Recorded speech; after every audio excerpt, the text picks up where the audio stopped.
Hey everybody, welcome back to another G-Dub's Point of View. I'm your host G-Dub. We are here for day 16 of the G1 tournament. Also the second to last night of B-Block action and the last night of competition before going into Budokan. This night was great. I didn't actually watch any of the tag matches. The only one that really would have been interesting would have been Okada Tanahashi, but I feel like I've seen enough of them that I kind of know the story. I think I saw the ending where they were both standing on, each of them were standing on a table wanting chants.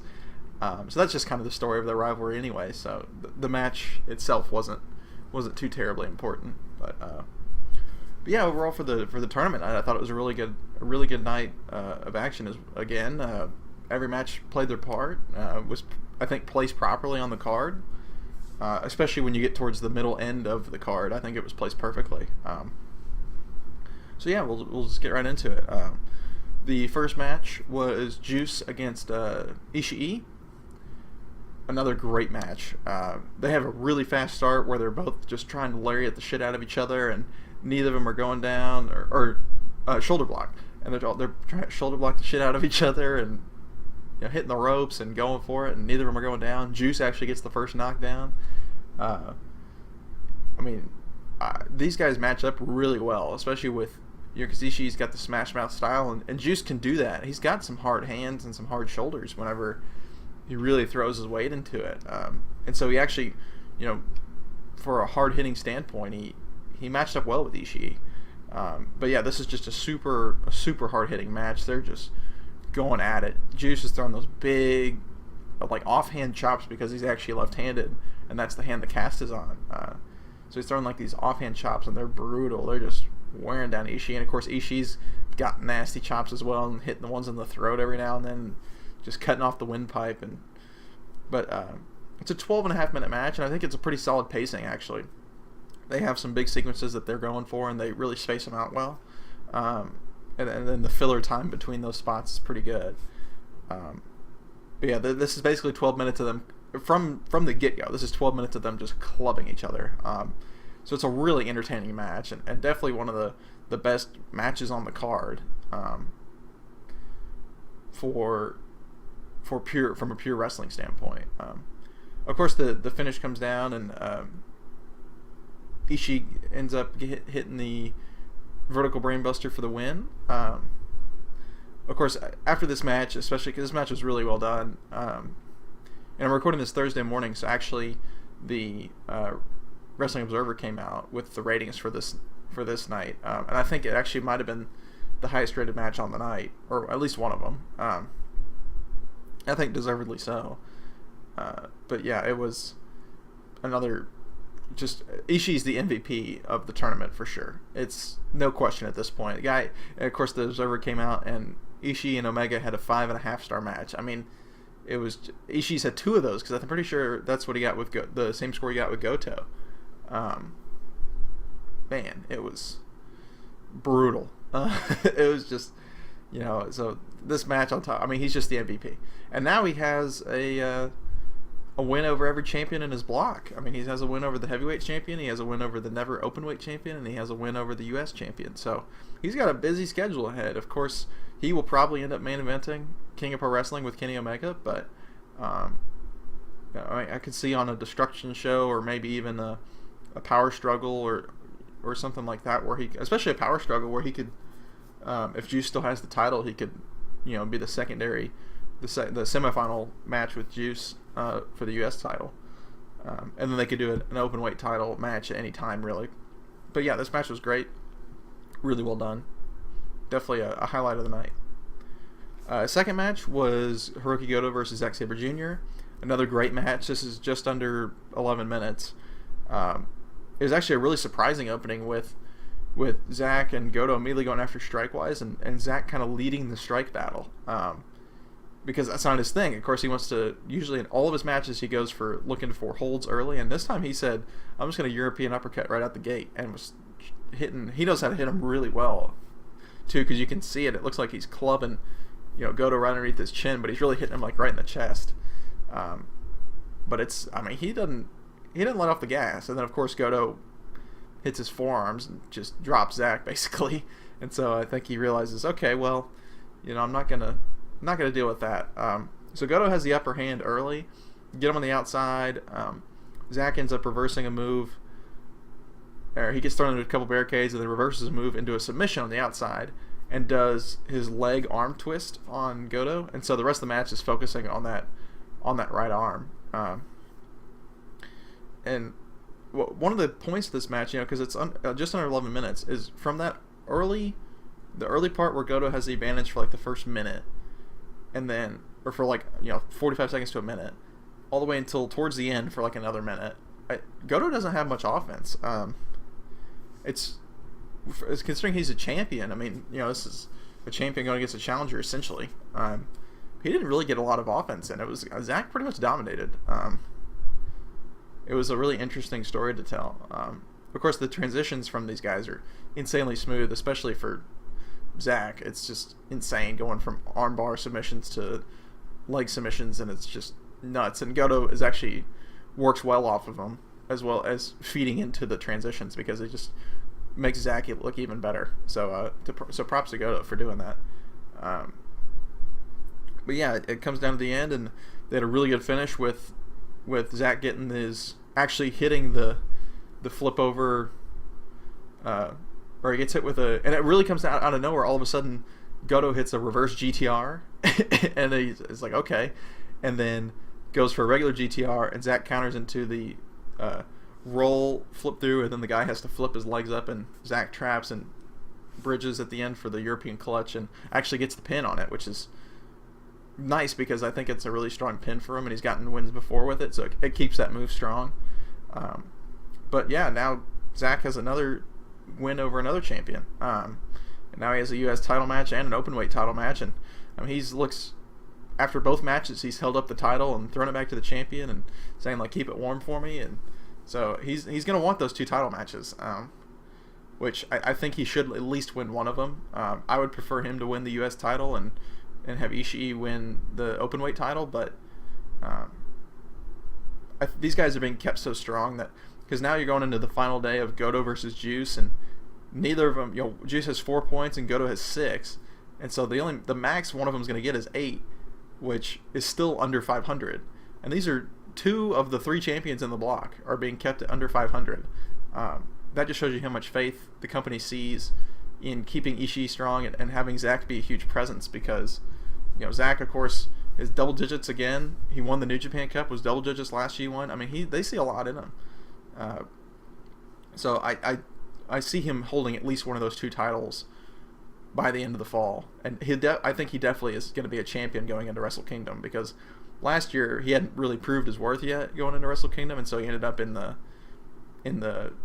trios, whatever it was, gauntlet match on Suzuki-gun. But this year I think he goes into a singles match as a champion. I don't think there's any way you don't have him in a singles match at Wrestle Kingdom after the year he's had. But yeah, it was another great match that these 2 guys have had great tournaments so far and put on a good match. Third match comes out, which is Ibushi versus Tama Tonga. Tama gets introduced first, and then Ibushi comes out, but Tama escapes from the ring and then jumps Ibushi from behind. I thought it was a good start because, of course, it plays into the big storyline of the whole Bullet Club Civil War and Ibushi being best friends with Kenny, and so Tama's, of course, going to make Ibushi a target. And something I hadn't noticed until Kevin Kelly really pointed it out is, yeah, Tama came out with no Tongaloa. Like, it was pretty strange. First time all tournament he hasn't come out with them.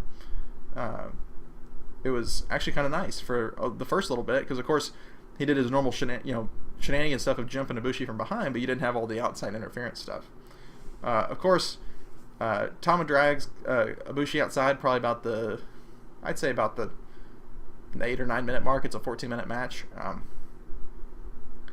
And hits and goes for an Irish whip against the wall, and Ibushi counters it and throws him against the wall and hits an attack.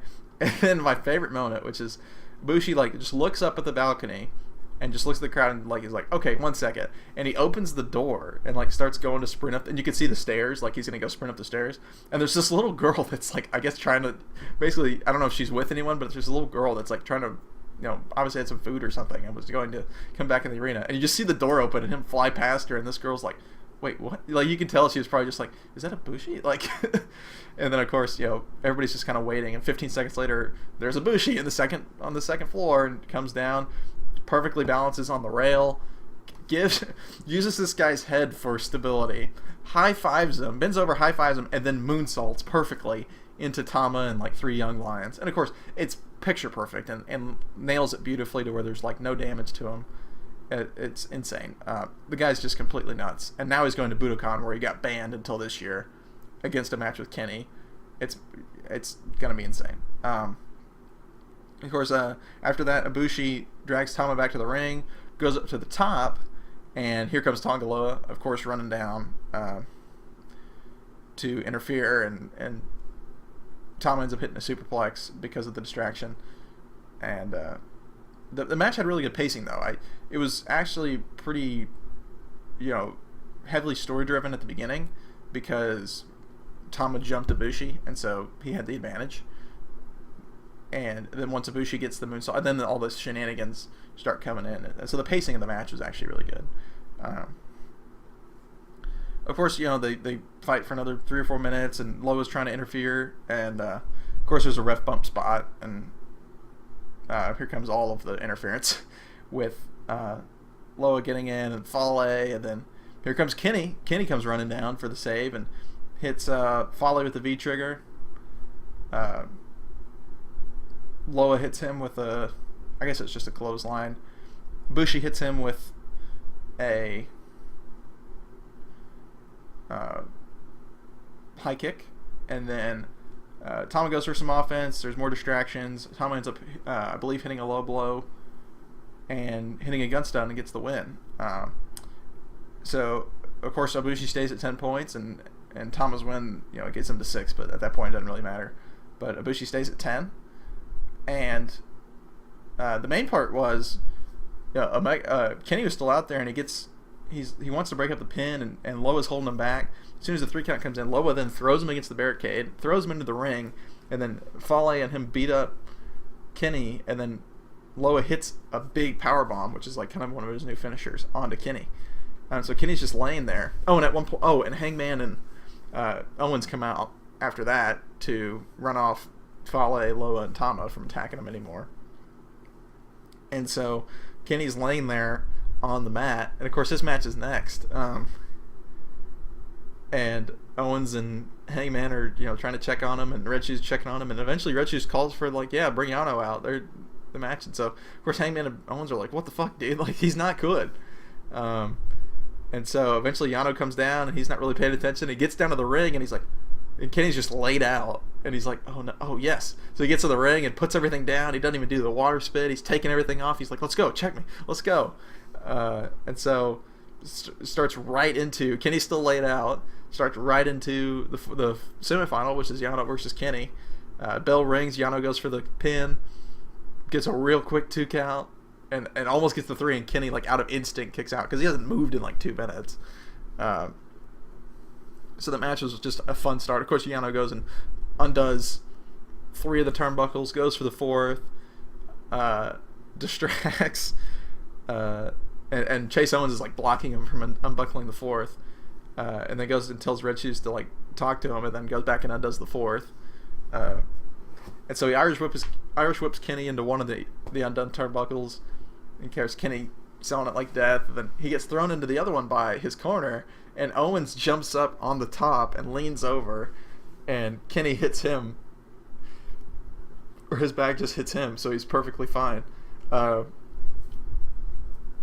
then he goes for an attack on Yano. Yano kicks him, goes for another Irish whip, and at that point Owens had grabbed the turnbuckle, puts it in place, and so Kenny saved. And then Yano goes for like a hip attack, and Kenny gets out of the way, and Owens pulls the pad, so Yano hits the exposed turnbuckle. That was just great comedy. These guys always put on a great match for a comedy standpoint. And then at one point Kenny gets attacked again, so Yano has the advantage again. Yano grabs all 4 turnbuckle pads, lays them out in the middle of the ring. They're fighting. Kenny wants to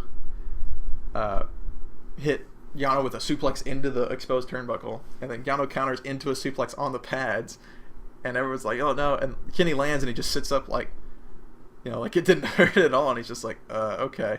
And so Yano's selling it like he just hit this big suplex, and Kenny's not even hurt, which is, of course, I haven't seen it done. It's hilarious. And then match continues. Eventually, Yano gets the advantage. Throws Kenny against a couple of the barricades, then ties Narita, who's one of the young lions, to Kenny, like their wrists are now tied together, and then dumps Narita over the announcer's barricade, so he's just stuck down there selling it like he's dead, like all the young lions do, and so he's using him as an anchor, and so he gets him. So Kenny and Hangman like trying to wake up and they're pulling him over the table and over the barricade, and then Kenny eventually, like, fireman carries him, rolls him to the ring at 19, still tied together, and then Yano goes for a running attack, but by that time Kenny's like waking up Narita, and they hit a big clothesline, and the crowd goes wild, and they eventually get untied, and it was hilarious. Lots of spots that I just haven't seen. Of course, it's a 9-minute match, and about the 8-minute mark, there's a big ref bump. I forget. I think it was Yano that like shoved Kenny into red shoes. I think that's what it ended up happening. And then of course Tama and Loa and Fale come back. Fale goes for, I think, Owens and Hangman. Loa goes for Kenny, and then Tama goes in the ring and hits Yano with a gun stun, and then hits Kenny with a gun stun, and then throws Yano on top of Kenny, and Red Shoes gets back in and counts to 3. So Toru Yano has now pinned the IWGP Heavyweight Champion, Kenny Omega, and is now the biggest point difference win in G1 history of the 10-point difference of 12 against 2, with the 2 winning. It was an interesting match. It was really funny, and of course the finish had just tons of storytelling because it had carried over from the previous match with Kenny being laid out, and then they come back out again and give Yano the win. I thought it was really well done.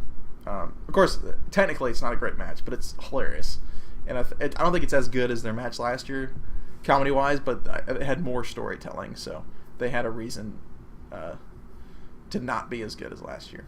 But yeah, it's definitely a fun comedy match if you want to check it out, and it's got some great actual BC Civil War storytelling in it.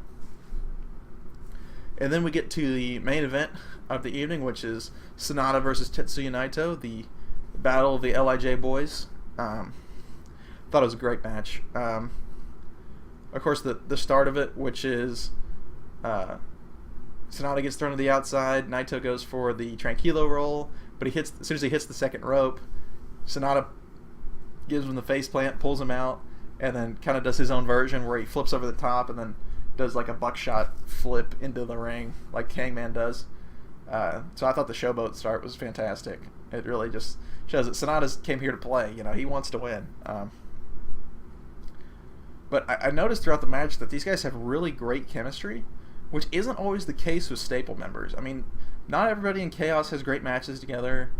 I know Sonata and Evil had a singles match that wasn't great, or it was okay. It was good. The Bullet Club guys like Kenny and Hangman actually had a decent match. Kenny and Cody have okay matches. Kenny and Tama have okay match. Okay. I don't even know if they're okay anymore. Matches. They don't always have.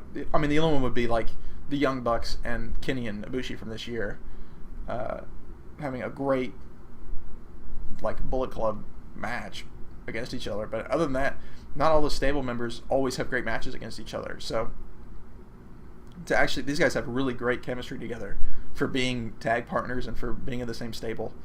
And I thought it really added to the match. The match is really well structured, though. I think there's a lot of high points for both.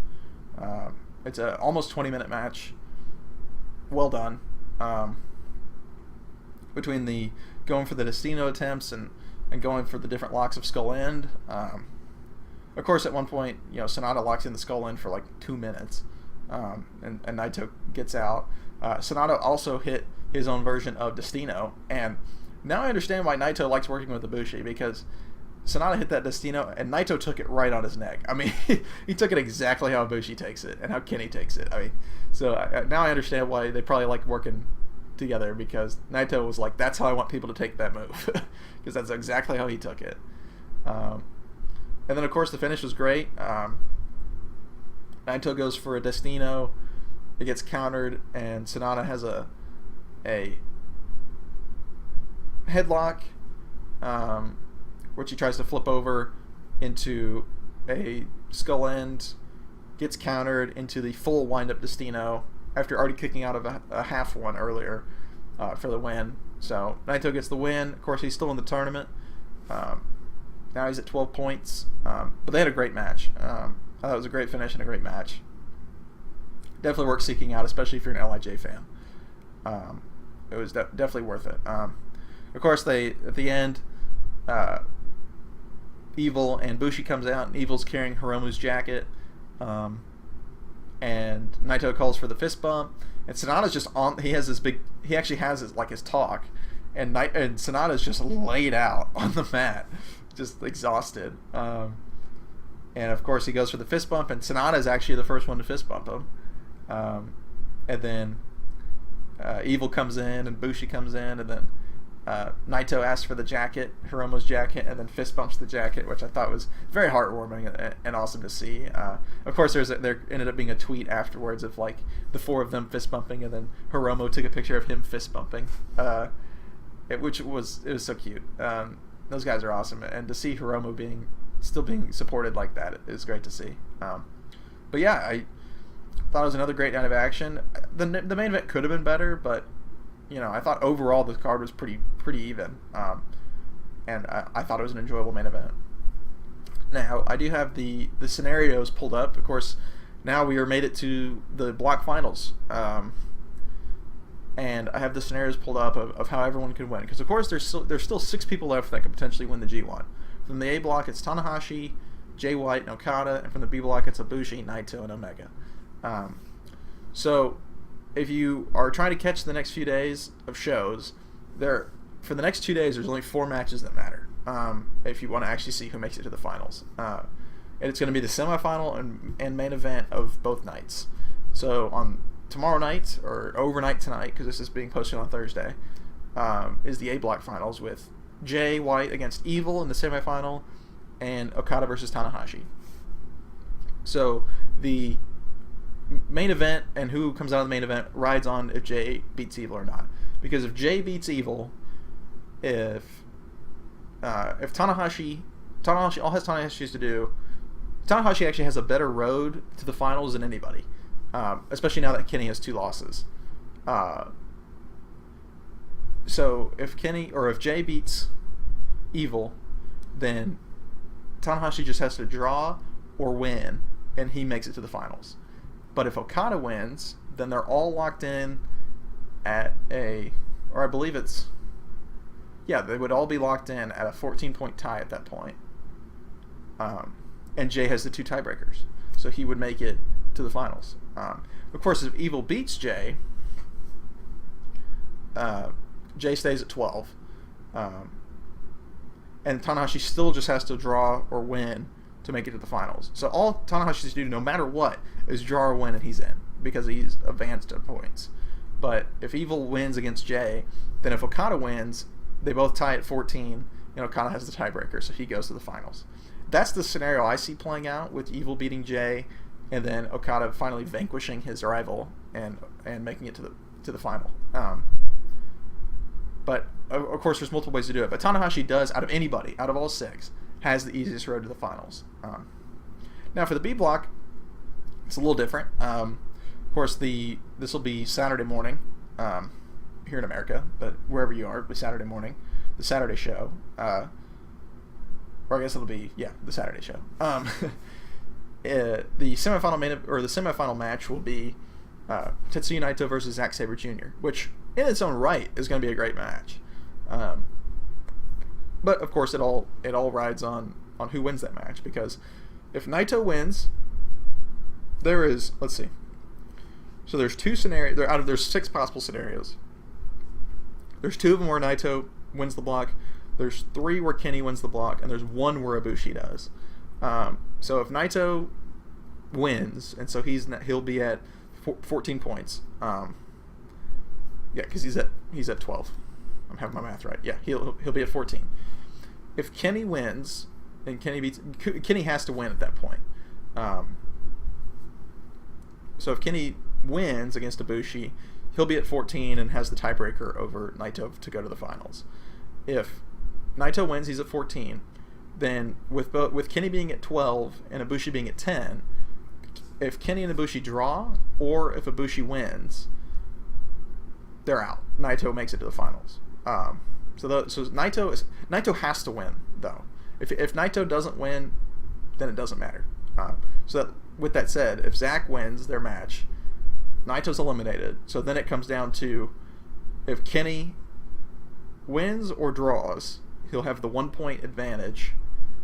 He'll either have the 2-point or 1-point advantage over Naito. But if Ibushi wins, then they all get tied at 12 at that point. Well, yeah, they'll all be tied at 12 at that point.